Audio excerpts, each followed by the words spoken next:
Je trouve qu'on est dans un monde qui manque beaucoup de bienveillance et j'ai envie d'écouter des personnes qu'on entend peu.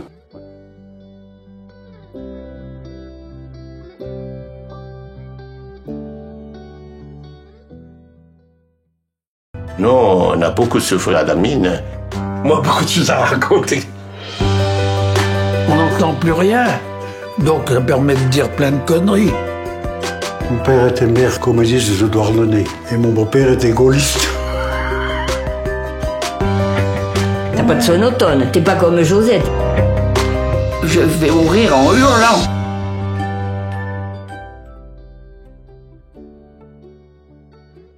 Alors, je suis Klaus Drexel, je suis d'origine bavaroise, j'ai grandi en France et voilà, je suis devenu cinéaste un peu par hasard. Au départ, je voulais devenir ingénieur du son dans la musique. J'étais chanteur dans un groupe de hard rock. En fin de première année d'études, il fallait réaliser un court-métrage et là, tout à coup, j'ai eu une espèce de révélation. Je me dis, c'est ça qu'il faut que je fasse et voilà. Parce que j'avais envie de faire un film sur les sans-abri, que je trouvais qu'on n'entendait pas assez.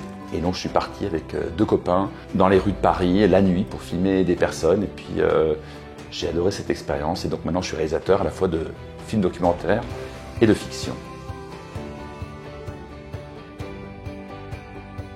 Je ne sais pas d'où vient l'inspiration.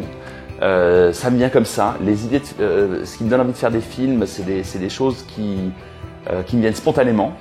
Mais je pense que ce qui m'inspire vraiment, c'est que je trouve qu'on est dans un monde qui manque beaucoup de bienveillance et j'ai envie d'écouter des personnes qu'on entend peu. Voilà. Et donc,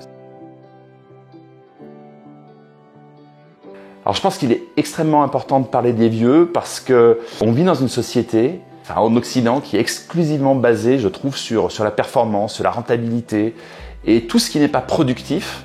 Ça comprend les gens à la rue, etc., mais aussi les personnes âgées ne sont plus considérées.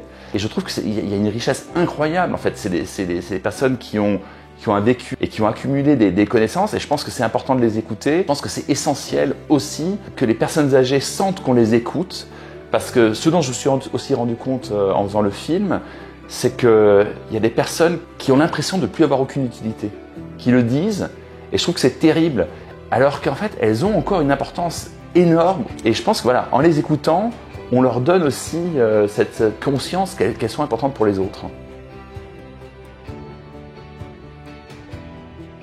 Mais pour moi, je pense que le plus important, et ça c'est une phrase magnifique dite par une personne dans le film, Christiane, qui dit que finalement le problème c'est pas la solitude mais l'isolement. La solitude ça peut être très beau, mais l'isolement c'est ça qui est terrible. Et je pense que c'est essentiel en fait que les personnes âgées ne soient pas isolées, qu'il y ait un lien, que ce soit par la famille, par les proches, par les voisins.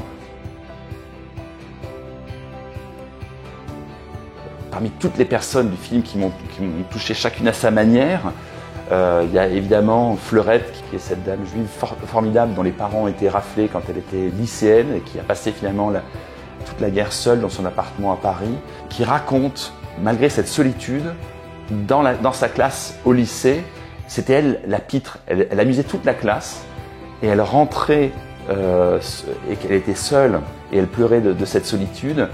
Et je trouve que c'est merveilleux en fait, cette énergie à la fois de cette souffrance intérieure, mais de pouvoir rayonner auprès des autres comme ça. Je trouve que ça c'est une leçon de vie extraordinaire.